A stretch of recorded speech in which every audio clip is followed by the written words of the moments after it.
de la plaza se llama Papá Sirigüé. Sería interesante que los estudiosos de todo el tema del siglo XIX y XVIII se abocaran a algunos escritos en donde se habla del Papa Sirigüé. De hecho, había un dicho que se usaba, que lo reseña Lisandro Alvarado, que es, oye, eso es más viejo que Papa Sirigüé, ¿verdad?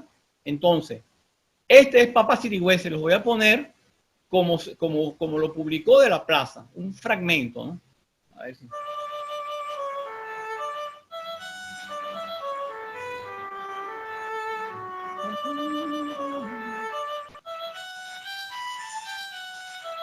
Ahora se lo voy a hacer acompañado con el cuadro. Vean, los conocedores. Una de las formas de los joropos venezolanos se llama carnavalito, que tiene una profundidad armónica tremenda porque tiene varias modulaciones y una de esas modulaciones es a la dominante, que no es cualquier cosa, y está a su relativo menor. O sea, el carnavalito venezolano presenta la antinomia del modo mayor y menor de la misma tonalidad. Entonces escuchen el Papa Sirigüé como joropo.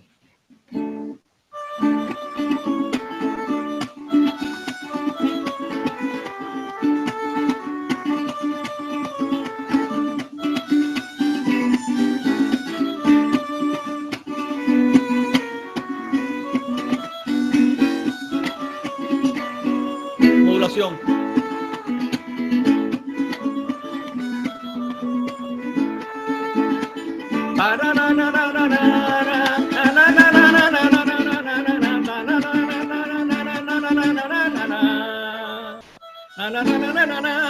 Y después pasa la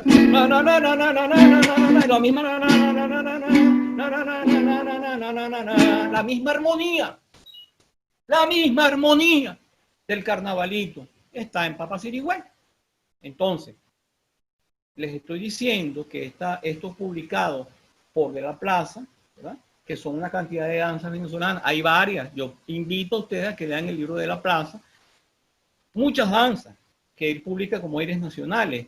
Muchas de ellas están estrechamente, no solamente estrechamente vinculadas, ¿verdad?, con Europa, sino que algunas son, vean, ya les voy a poner uno de los papás del joropo, que no es fandango, que es el canario. Pero miren lo que publica De la Plaza. Esto es una armonización mía, pero es que Gaspar Sanz, un guitarrista español, que publicó el canario en 1600 y tanto, él también tocó algo parecido que se llama villano, pero aquí se llama la marucha. Óiganla.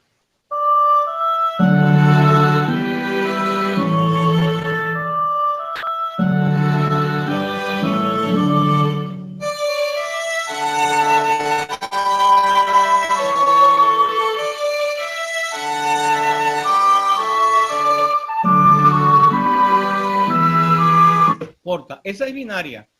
Les quiero decir que todas estas danzas que nos vienen de Holanda, que nos vienen, ¿por qué Holanda? Porque Holanda fue en el siglo XVI el centro internacional de la música y se publicaban, las músicas se publicaban en Holanda. Y esas músicas invadieron toda Europa, todas esas danzas. Entonces quiero decir, quienes insisten en el fandango se fundamentan en una secuencia armónica de tónica, subdominante y dominante del modo menor, que aparece en los fandangos de Scarlatti y de Soler y de otro que se descubrió que no ha sido difundido. Yo lo estudié. Pero esa secuencia no determina un juicio de identidad porque una de las variantes del joropo en Venezuela llamada el pajarillo la contenga. Porque también en esa variante se encuentra en los llanos occidentales el zumba, que zumba está en menor, el gabán está en menor y hay algunos sones de Tamunangue del estado Lara que también están en menor. Y eso no significa que sean provenientes de una música que hicieron en un momento los españoles y que provenía del Nuevo Mundo.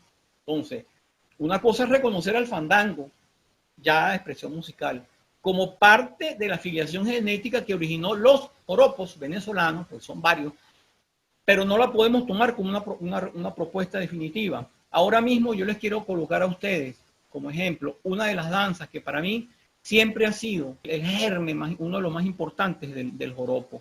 Escuchen esto.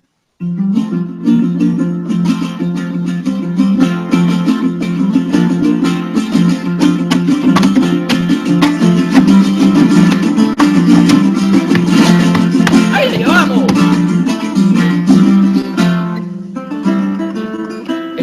Hopkins, ¿verdad?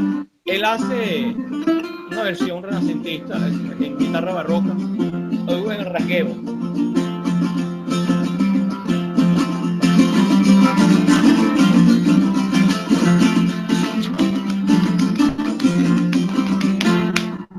Ajá. Ese rasgueo de Hopkins, ustedes lo van a escuchar en la música mexicana, en la música centroamericana y en la música sudamericana. Es decir, esa forma de tocar, junto con seguramente el Canarios, adquirió, ¿verdad?, especificidad y forma particular en cada lugar al que llegó, ¿verdad? Entonces, si yo les he puesto a ustedes estos ejemplos, les voy a poner este para cortar un poco, porque sé que esto es breve, ¿verdad? Yo les voy a poner un ejemplo de un compositor venezolano de 1825. Escuchen bien los amantes del joropo occidental. Esto es de 1825, es la partitura, un fragmento de una obra de la música de tradición escrita. Es una canción patriótica hecha por Rosemary Saza en obsequio al libertador Simón Bolívar. Les voy a poner el fragmento que yo voy a acompañar con el 4, a mi manera, pues. Escuchen 1825, la parte de violín de una canción patriótica.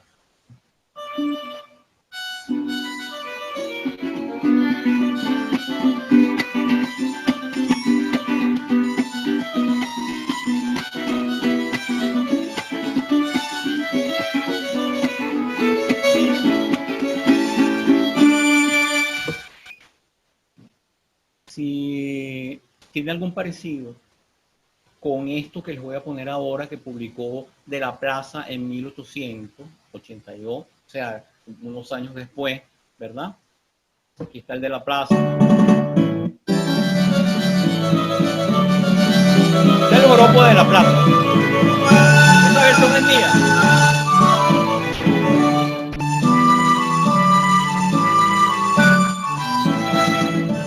Póngale las maracas, póngale bandola. Tiene todas las figuras esenciales de lo que conforman las figuras del joropo occidental y parte de los otros joropos. Inclusive uno lo escucha bien y se da cuenta que en el alma llanera hay unos elementos allí que son como que parecidos. Entonces, a lo que yo quiero llevar aquí, para ser breves ya, es que los joropos venezolanos, como decía este profesor que inició, él decía que no se puede focalizar el joropo en una sola región. Bueno, porque ha habido una intención de decir que el joropo arpa, cuatro y maraca y que es de los llanos occidentales. Bueno, pero yo creo que eso, yo en lo particularmente comparto con él que no se puede focalizar de esa manera, que además son los joropos, que son muchas, y yo voy a enumerarles a ustedes todas esas danzas aldeanas que además de haber recibido la influencia en España de los árabes y por los árabes de los africanos, por los árabes que estaban en África, ¿verdad? Esas danzas se metamorfosearon en Europa, que son de la misma familia del joropo. Son la piba, la giga, la curant, la volta, el turbión, el canario y el fandango. Es decir, en esta gran barcopista, en esta superruta del Caribe, habían cientos de miles, y no estoy exagerando, revisen bien los trabajos sobre los contrabandos, ¿no? Habían miles de barcos de procedencia holandesa, de Inglaterra y de Francia, además de una cantidad de piratas que artillaban barcos para hacer cualquier avería, pues en el Caribe era una zona de flujo comercial muy grande y estaban las naves españolas. Nosotros no podemos sustraernos al hecho de que esa cantidad de naves que por allí pasaban y que, bueno, sobre todo los holandeses que sí llegaron a ocupar parte del territorio, hayan dejado un vestigio que está presente no en Venezuela nada más, sino en España. Es decir, Gaspar Sanz, que es la versión del canario que ustedes escucharon, fue un músico que se formó con esa escuela, de acuerdo al cosmopolitanismo que había en ese momento en Europa. Creo que en este momento toca, algunos especialistas, creo que Jesús Querales tiene unas cosas muy importantes que decir, yo he conversado con él, en relación a esta situación que se ha dado a la interpretación de que en los llanos del Arauca colombiano actual, frontera territorio nuestro, se cultiva una de las formas del joropo venezolano, una y solo una, ¿no? No el joropo sino una de las formas del joropo. Si aceptamos que todas estas de las que hemos hablado, y creo que los conocedores de esto, yo he escuchado a la gente en Oriente hablando de joropo oriental, y ya la gente de los tulleros, bueno, los más de antes te dicen música tuyera, el golpe tuyero, pero ya aceptan que es una forma de joropo. Y es una forma de joropo. Yo digo que el tuyero es una forma de joropo. Entonces, quiero despedir agradeciendo, felicitando que esto además determine una interacción entre nosotros. Yo no creo que aquí tenga la última palabra, ¿verdad? Pero esta propuesta que yo les digo, que es de estudiar esta genealogía del siglo XVI y XVII, ¿verdad?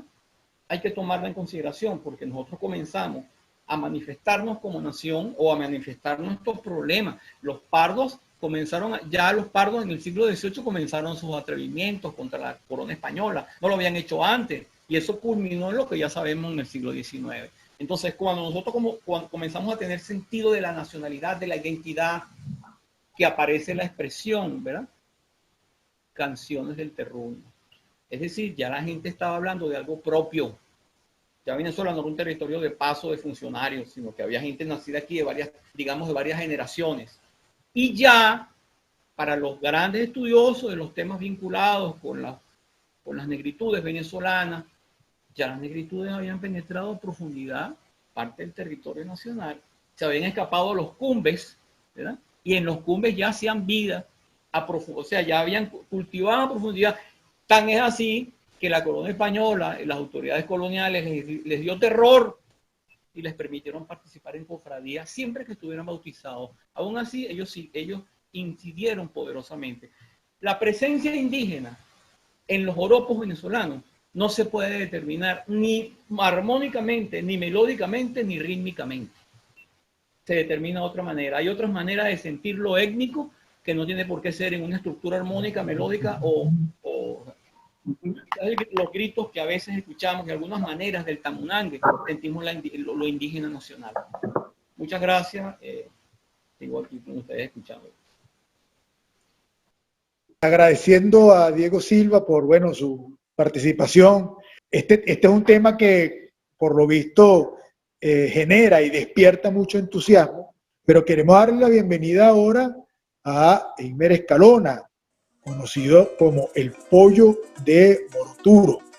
Para cerrar entonces esta tercera sesión, hemos querido dejar la voz de un coplero, un compositor, un cantante, cultivador de uno de los géneros de joropo venezolano, que es el joropo llanero, pero que al mismo tiempo, además, impulsor.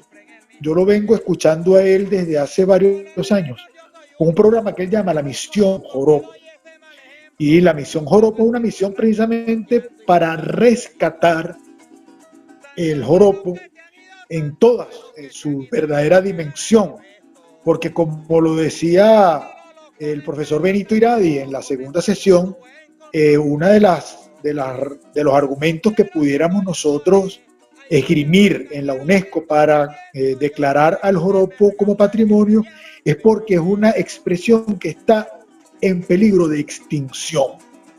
Y ese peligro de extinción el maestro Eimer Escalona nos lo ha advertido desde hace varios años por algunas realidades que vienen desarrollándose, por lo menos cuando hablamos específicamente de los joropos llaneros, que vienen desarrollándose en las comunidades de Apure y que de alguna manera han hecho que no se mantenga la manifestación como tal, entendiendo, repito, el joropo no como un género musical, sino como una fiesta, que es una de esas acepciones que tanto el profesor Cartaya como el maestro Diego han resaltado de lo que tiene que ver con el joropo.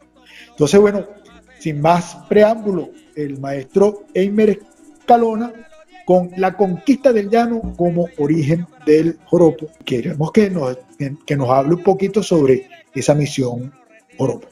Bienvenido.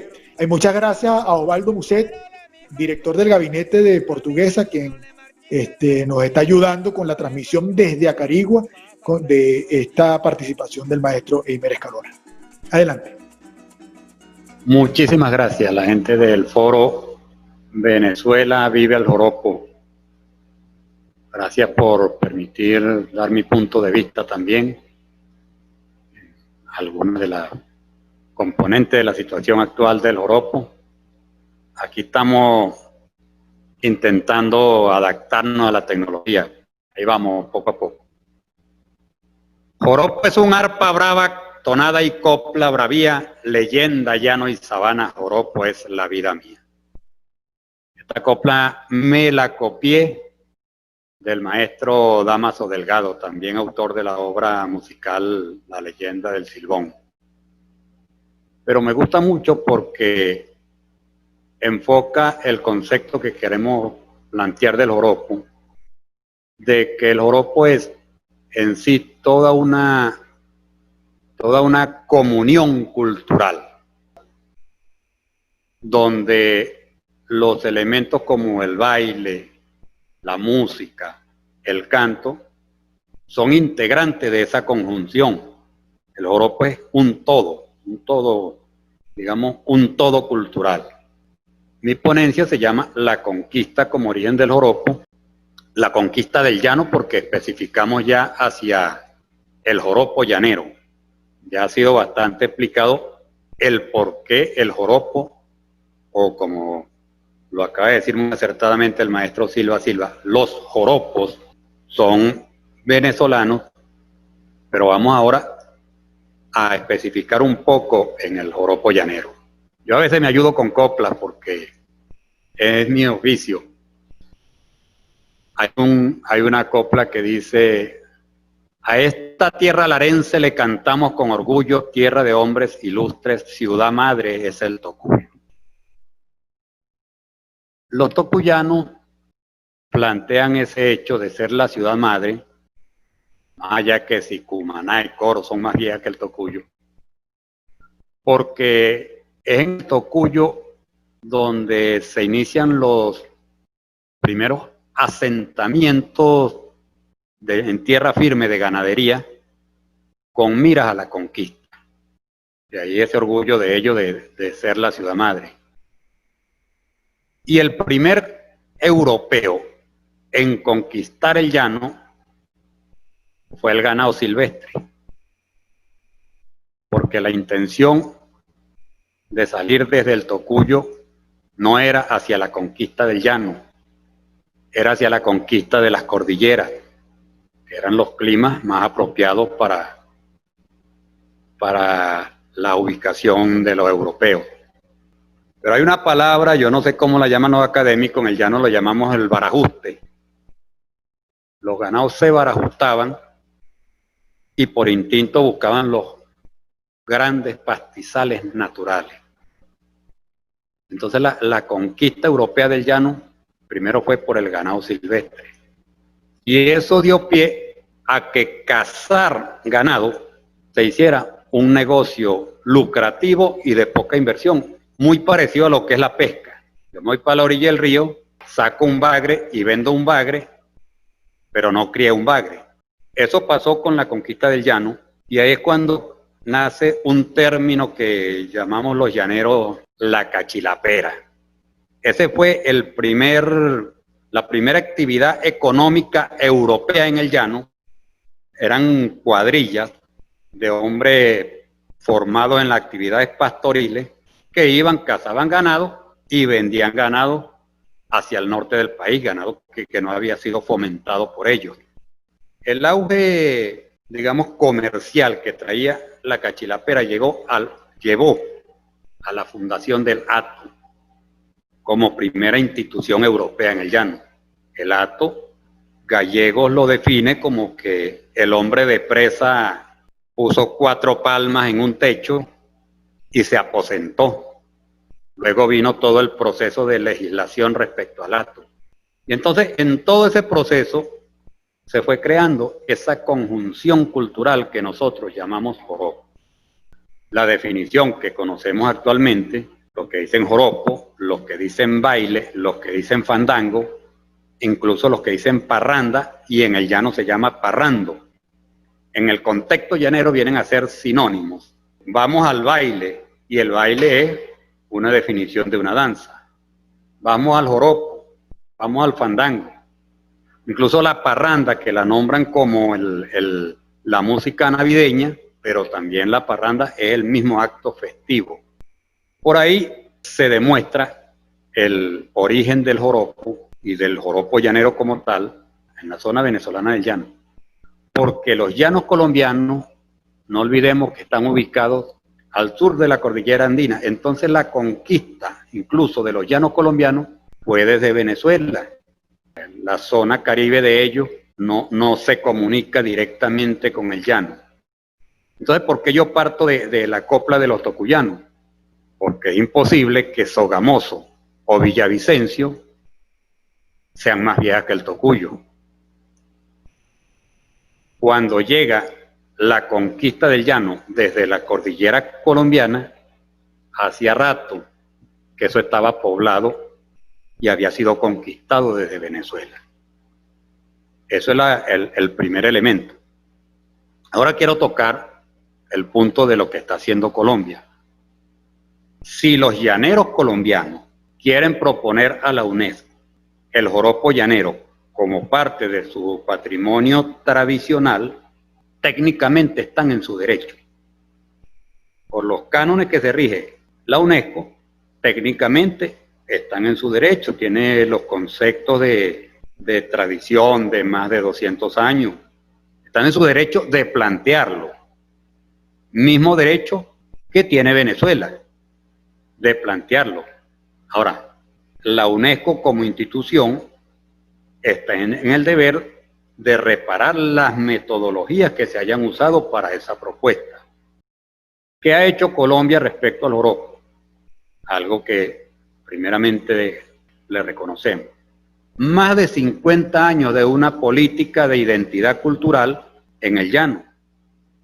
Ellos han fomentado el joropo desde su óptica, desde su metodología, desde una política de Estado, desde una visión institucional. Cuando yo fui a Colombia las primeras veces, en cada pueblito llanero había una escuela de joropo. Ahora en cada pueblito llanero, por cada institución, hay una escuela de joropo. Que si el alcalde patrocina una escuela y el ingeniero municipal la otra, una gran ejecución de un proyecto que ha hecho Colombia. Y eso no podemos negarlo, eso debemos felicitar. Incluso en la actual propuesta que ellos quieren elevar, han tomado una estrategia propagandística bastante efectiva. Eso tiene un nombre en mercadotecnia, algo así como de vocero legitimante. Voy a poner un ejemplo muy actual de la publicidad. Lionel Messi actualmente presenta un video promocionando la Pepsi. Pero eso no quiere decir que la Pepsi sea sano o sea alimenticio porque él es un gran deportista, ni que yo aprendí a jugar fútbol. Entonces, ¿qué está usando la institucionalidad de la República Hermana de Colombia? Está haciendo eso mismo, está tomando las figuras más mediáticas del joropo llanero para que afirmen su tesis. Muy buena estrategia desde el punto de vista promocional. Ahora, yo particularmente lo digo con mi firma y mi nombre y apellido. Ganar un Grammy Latino no le da facultad a nadie para sacarle la partida de nacimiento al joropo. La única sustentación de una tesis histórica es la fundamentación antropológica. Y es ahí a donde debemos dirigirnos. Aquí en Venezuela existe la Casa de la Diversidad Cultural que gestiona este tipo de actividades ante los organismos multilaterales. Pero la propuesta debe salir de las colectividades del joropo, de las agremiaciones folclóricas.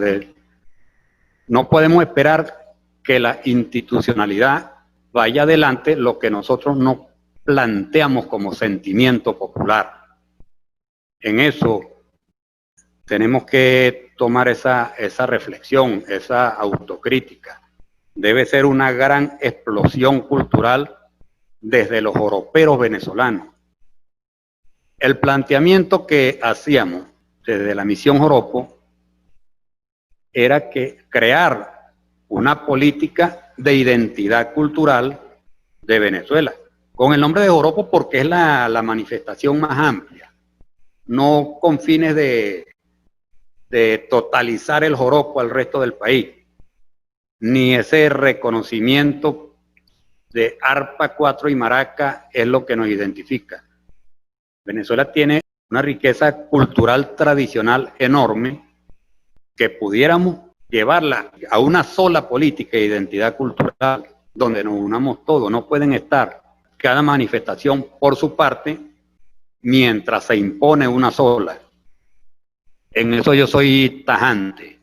Lo que sí queremos expresar es que es indiscutible la demostración del origen venezolano del joropo llanero. Lo que sí puede es plantearse a nivel institucional una comunión entre las dos repúblicas, como ya se hizo hace un par de años, que ante la UNESCO, por una propuesta binacional, se decretó Patrimonio Inmaterial de la Humanidad los cantos de faena llanera. Eso fue ejecutado hace poco en una propuesta binacional. Ahora, ¿qué está pasando con el joropo? Hay que reconocer que hay intereses comerciales de parte y parte que a veces nos niegan, nos cierran, a veces la mercantilización nos cierra el desarrollo íntegro de la actividad cultural.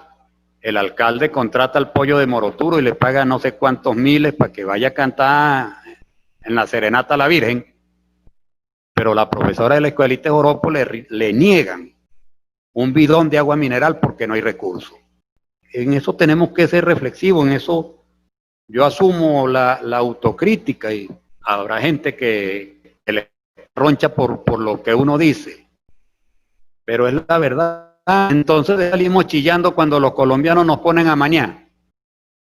Ellos con 50 años de una política enrumbada, metodológica, y nosotros brincando cada quien para allá y para acá. Es una reflexión. Y además el joropo y esta situación que pasa entre las dos repúblicas, yo quiero decir algo muy triste.